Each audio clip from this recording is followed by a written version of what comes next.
One is protected, the other is not. Undoubtedly, money speaks. While money may speak, sometimes people choose to remain silent, and their silence often speaks volumes.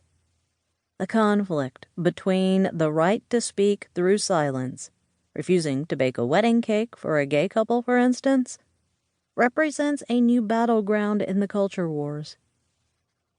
Despite the confusion and conflict, it is essential to understand that the preface to the story of the First Amendment is grounded in the steadfast belief that democracy cannot flourish without the freedom to speak.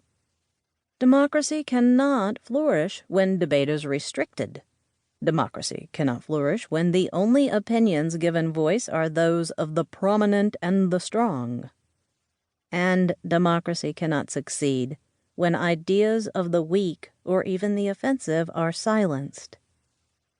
Democracy requires, and the First Amendment insists, that we tolerate speech we find vexing or disturbing, and either engage in the debate or turn a deaf ear.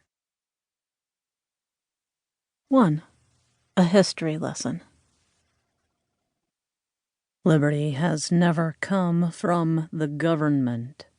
Liberty has always come from the subjects of the government. The history of liberty is a history of resistance. The history of liberty is a history of the limitation of governmental power, not the increase of it. Woodrow Wilson. George Mason arrived at the Pennsylvania State House in Philadelphia, now known as Independence Hall, on May 17, 1787. He was 62.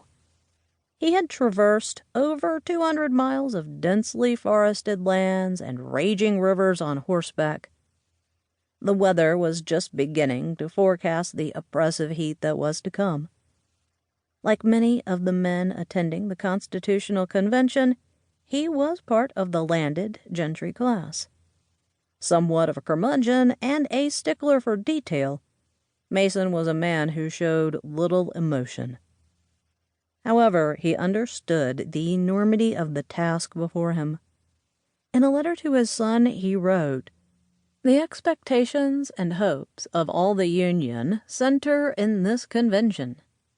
God grant that we may be able to concert effectual means of preserving our country from the evils which threaten us."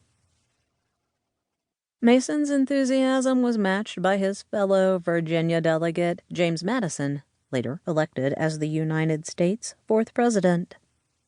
The 36-year-old Madison was the first to arrive, having reached the destination 2 weeks before anyone else.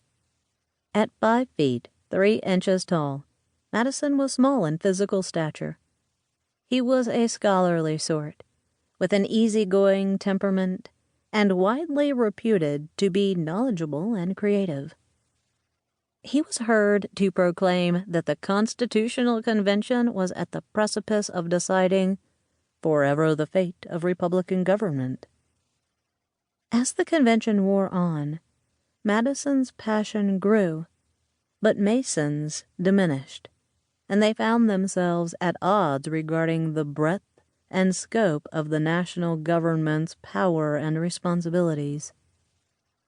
Ultimately, 12 of the 13 newly created United States of America were represented at the Constitutional Convention. Rhode Island was the single state that refused to send a delegate. 55 men represented the interests of the participating states. Benjamin Franklin, at 81, was the oldest man to attend the convention. Jonathan Dayton of New Jersey, at 27, was the youngest. The task facing the delegates was overwhelming. The stakes were enormous. As described by constitutional scholar Jeffrey Rosen, this was the most radical body of democratic deliberation ever assembled. The Constitution replaced the Articles of Confederation, which had been ratified on March 1, 1781. The Articles represented a loose agreement between the states. They